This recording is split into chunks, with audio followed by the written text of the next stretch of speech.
नमस्कार मित्रांनो, मी स्वाती तोरसेकर एशा पृथ्वीमध्ये तुमचं स्वागत करते. तिथे इस्रायल अमेरिका यांनी काहीतरी कारवाई केली इराणवरती. इराणने प्रतिहल्ले केले आणि या सगळ्याचा भुर्दंड जो आहे तो तुम्हाला आणि मला भोगायला लागणार आहे. कसा?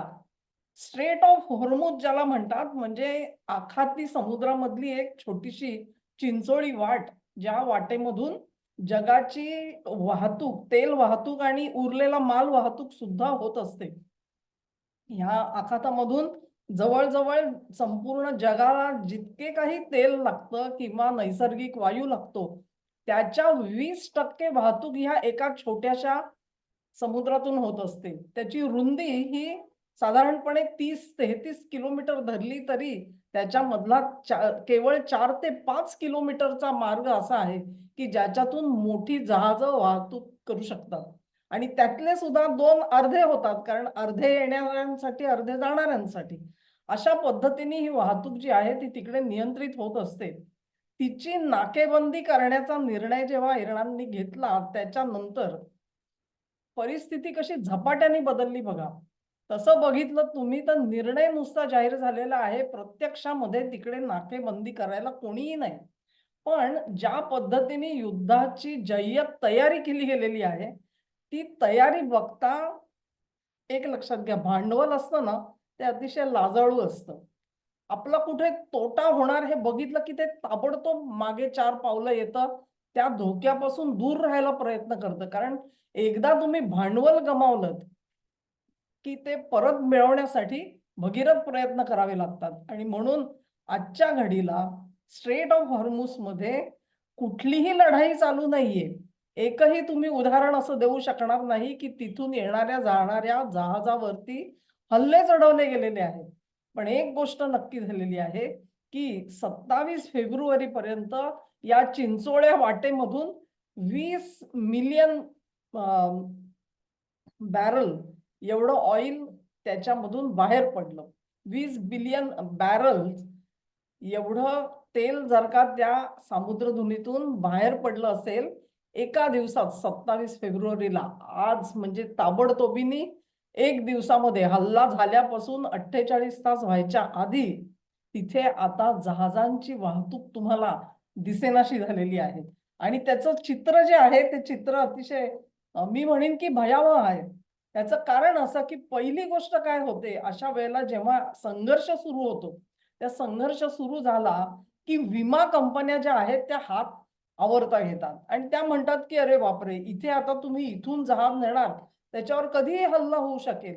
हल्ला व्हायचा तर त्याचं जे नुकसान होईल ते आम्ही काही सहन करणार नाही. आता हे त्यांनी सांगितल्यानंतर काय होतं की ज्या जहाजाला विमाच नाही, ते जहाज पुढे जाईल का? ते जाऊ शकणार नाही. कारण मग त्याचा जो स्वामी असेल तो म्हणेल, अरे बापरे, मला म्हणजे नुकसान झालं तर ठीक आहे, निदान विमा कंपनी मला त्याची भरपाई करून देईल. ह्या आशेवरती तो ती वाहतूक करत असतो. पण जेव्हा विमा कंपन्या ज्या आहेत त्या हात आवरता घेतात, त्यावेळी मुळात जहाजांची वाहतूकच मंदावून जाते.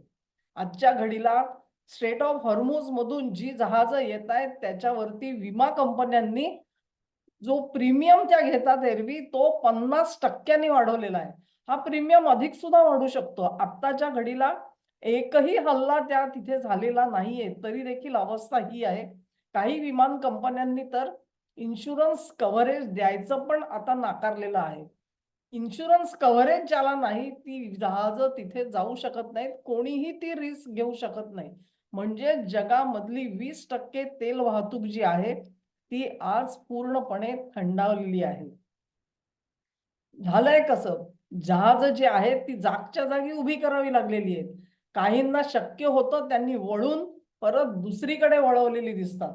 आता त्याचं जे वर्णन केलेलं आहे, एक साईट आहे, त्या साईटवरती त्यांनी म्हणजे त्यांचा नेहमीचा फायनान्शियल रिव्ह्यू त्यांचा अतिशय चांगला असतो. मी ते बघत असते नियमितपणे. त्याच्यात त्यांनी काही उदाहरणं दिलेली आहेत. KHK एम्प्रेस नावाची जी कंपनी आहे, तिच्याकडे ओमानचं क्रूड होतं. ओमानचं खनिज तेल होतं आणि ते बसराकडे जात होते. ओमानचं क्रूड घेऊन ते बसऱ्याला जात होते परंतु त्यांना मध्येच वाट वाकडी करावी लागली, त्यांना युटर्न घ्यावा लागला. आता ते जहाज भारताकडे वळवण्यात आलेलं आहे. ते बसऱ्याला जाऊ शकत नाही. का? कारण तिथे कधीही लढाई उद्भवू शकते. हा धोका निर्माण झालेला आहे. ईगल व्हेराक्रूझ नावाची जी कंपनी आहे, त्यांनी आपली जहाजं जी आहेत, ती जहाजं त्यांचे जवळ-जवळ 2 मिलियन बॅरल म्हणजे एकूण 20 बिलियन गेलं त्यातलं 2 बिलियन हे या कंपनीकडे होतं. त्यांच्याकडे सौदीचं खनिज तेल होतं. ते चीनपर्यंत न्यायचं होतं. परंतु त्यांना ते नेता आलं नाही. त्यांना ते अडवून ठेवावं लागलं. पुढे पाठवता आलेलं नाहीये. फ्रंट शांघाय नावाची जी कंपनी आहे, त्यांना शारजामध्ये थांबून राहावं लागलं. शारजामध्ये का थांबवलं? त्यांच्याकडे इराकचं क्रूड ऑइल होतं आणि हे इराकचं क्रूड ऑइल ते कुठे घेऊन जाणार होते? रॉटरडॅमला घेऊन जाणार होते. म्हणजे युरोपात घेऊन जाणार होते. तेही पुढे जाऊ शकलं नाही. जपानची शिपिंग कंपनी आहे निप्पॉन युसेन म्हणून. निप्पॉन युसेन नी त्यांच्या सर्व जहाजांना होर्मुझकडे फिरकू सुद्धा नका असा आदेश दिलेला आहे. होर्मुझकडे जायचं नाही. ती होर्मुझ टाळून तुम्हाला इतर काही वाहतूक जी करायची असेल ती करा असं या कंपनीनेच कळवलेलं आहे जपानच्या. ग्रीसनी त्यांचे जे फ्लीट्स आहेत, त्यांची जी जहाजं आहेत त्यांना असं सांगितलेलं आहे, की तुम्ही स्वतःची स्वतः शक्यता सगळ्या पडताळून बघा. तिथे सुरक्षितता वाटली तर जा, अन्यथा तिथे जाऊ नका. असा स्पष्ट सल्ला व्यापारी जहाजांना ग्रीसच्या सरकारने दिलेला आहे. त्या पलीकडे जाऊन जर्मन कॅरियर जो हापाग लॉइड तुम्ही अनेकदा त्यांचं चित्र बघत असाल, त्यांनी देखील होर्मुझच्या आखातातून जाणारी आपली सर्व जहाज वाहतूक जी आहे ती बंद केलेली आहे. अशा पद्धतीने ज्या वेळेला वाहतूक मंदावते, जहाजं स्थिरावतात, तेव्हा तेल कडाडणार हे सांगायला ज्योतिषी लागत नाही. आणि त्यानुसार 2 कंपन्यांनी एक जेपी मॉर्गन आणि दुसरे गोल्डमन झाक या दोघांनीही तेलाचे भाव कुठपर्यंत पोहोचतील ह्याचे आपले अंदाज दिलेले आहेत. त्याच्यामध्ये गोल्डमन झाक असं म्हणतं, की हा दर 110 ते 130 पर्यंत जाईल. सध्याचा दर 67 आहे. तो 110 ते 130 पर्यंत पोहोचू शकतो म्हणजे दुप्पट कदाचित होऊ शकतो. आणि जेपी मॉर्गन ह्यांनी हा जो दर आहे तो जवळ-जवळ 150 ते 160 पर्यंत असेल असं सांगितलेलं आहे. तेव्हा ही जी चक्र फिरलेलं आहे, त्या चक्राचा अर्थ समजून घ्या. ज्या वेळेला तेल महागतं, ज्यावेळेला तेल महागतं तेव्हा काय होतं? तेल महागलं की त्याच्यावर अवलंबून असलेले सगळे व्यवसाय हे अफेक्ट होतात. त्याच्यावर कुठले अफेक्ट होतात?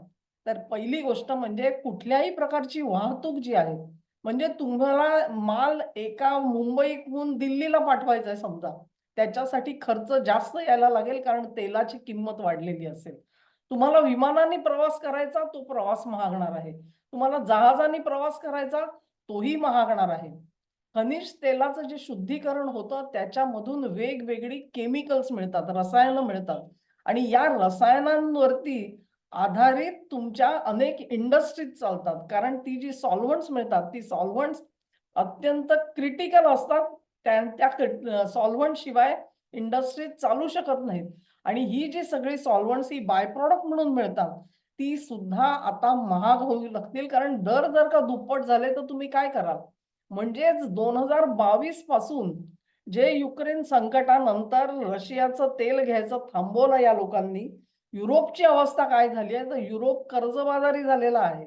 तेलाचे भाव कडाडल्यावर युरोप कर्जबाजारी झाला आणि सर्व जगामध्ये जी एक मंदी आलेली तुम्हाला दिसते आहे, अर्थव्यवहार मंदावल्यासारखे झाले. भारत एकटा त्यातून तावून सुगलाकून निघाला, कारण आपण रशियाचं चीप ऑइल घेत होतो.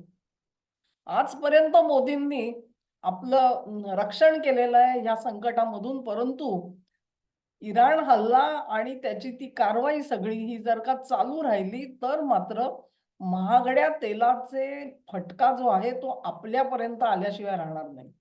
आणि त्याचा फटका जो आहे तो 2 प्रकारे होईल. भाव वाढतील, भाव वाढले की मागणी घसरते, मागणी घसरली की एक प्रकारे आर्थिक विकासाचा दर कमी होतो. आम्ही विचार करून खर्च करायला सुरुवात करतो, की अरे बापरे! एवढा दर वाढलाय. तुम्ही फार अगदी आपण सहजपणे मुंबई दिल्ली समजा प्रवास करत असलो तर तुम्ही 4 वेळा विचार कराल, अरे बापरे, मला महिन्यातून 3 वेळा जावं लागतं, मला खरंच जायला पाहिजे का?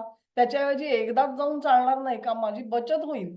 हा माणूस विचार आपोआप करायला लागतो. तो माणूस जेव्हा दिल्लीत येत नाही तेव्हा दिल्लीमध्ये असलेली त्याची हॉटेल्स आणि त्याचे इतर खर्च आहेत ते खर्च सुद्धा कमी होतात आणि हे सर्वत्र पसरतं. विशेष उलगडून सांगण्याचा हेतू एवढाच आहे, की ती चेन कशी असते, ती साखळी कशी काम करत असते, ते तुम्हाला कळावं म्हणून. विमा कंपन्या ज्या आहेत, त्या विमा कंपन्यांना सुद्धा त्यांनी प्रीमियम वाढवले म्हणून काही त्यांना बिझनेस मिळणार आहे असं नाहीये. ते प्रीमियम अशासाठी वाढवतात, की दगाफटका झालाच तर जो काही नुकसान होईल, जहाजांमधले 10 जहाजं बुडवली गेली समजा, तर त्याची भरपाई कुठून तरी करून व्हायला पाहिजे म्हणून प्रीमियम वाढवलेला असतो. तो सर्वजण देतात. परंतु त्या सर्वांनी दिलेल्या पैशामधून तुमचा एकाचं नुकसान जे आहे ते आपल्याला भरपाई करून मिळू शकतं. 2022 साली जेव्हा असंच संकट आलं तेव्हा काय झालं होतं, एक रिसर्च ऑर्गनायझेशन आहे आणि त्यांनी रिसर्च केला. त्यांनी सांगितलं, की 2022 साली जेव्हा असं संकट आलं तेव्हा संपूर्ण जगामध्ये जो काही तेलाच्या वाढीव भावामधून लोकांना नफा मिळाला त्यातला 50% नफा अमेरिकन कंपन्यांनी शोषून घेतला. अमेरिकन कंपन्यांकडे तो गेला 50%.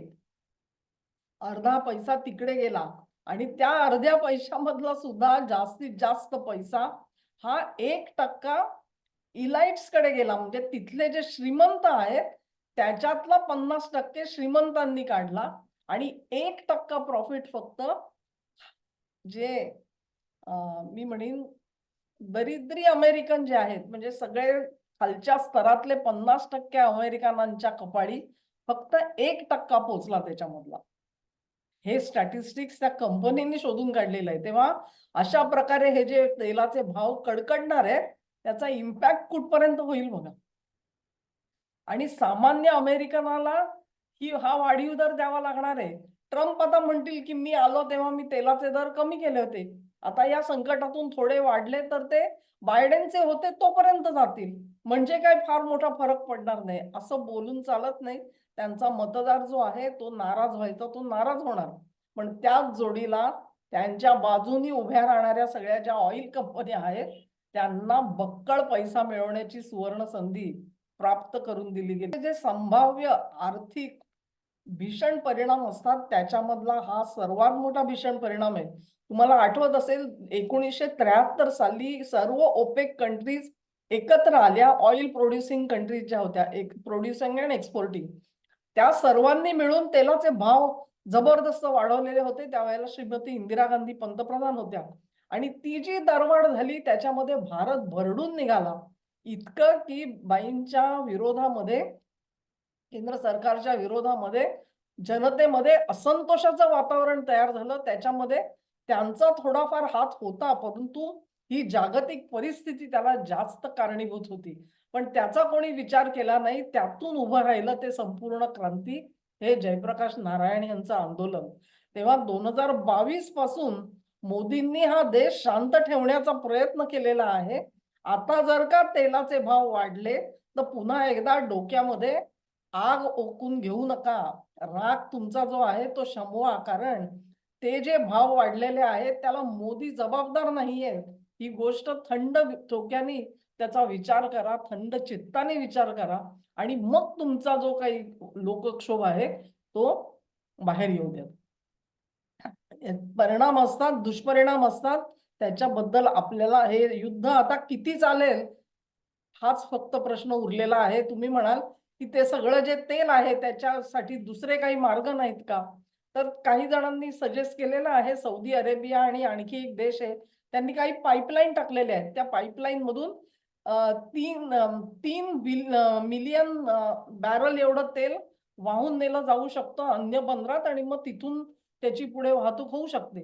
पण जिथे 20 मिलियन बॅरलची गरज आहे तिथे फक्त 3 मिलियन बॅरलची अशी सोय करण्यात आलेली आहे.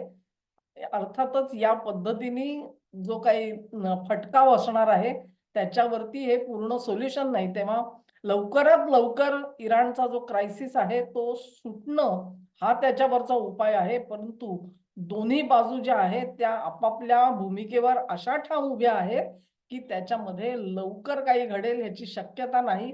एकच आहे, जर इराण ढेपाळला आणि त्याची युद्ध सज्जता कमी पडली तरच ह्याच्यामध्ये काहीतरी चित्रामध्ये फरक झालेला आपल्याला दिसून येईल. अन्यथा वाटचाल ही अशी होणार आहे. हा व्हिडिओ तुम्हाला आवडला असेल अशी आशा करते. तुम्हाला आवडला असेल तर ही लिंक शेअर करा, व्हिडिओला लाईक करा, चॅनेलला सबस्क्राईब करा आणि सहकार्य असं चालू ठेवा. नमस्कार.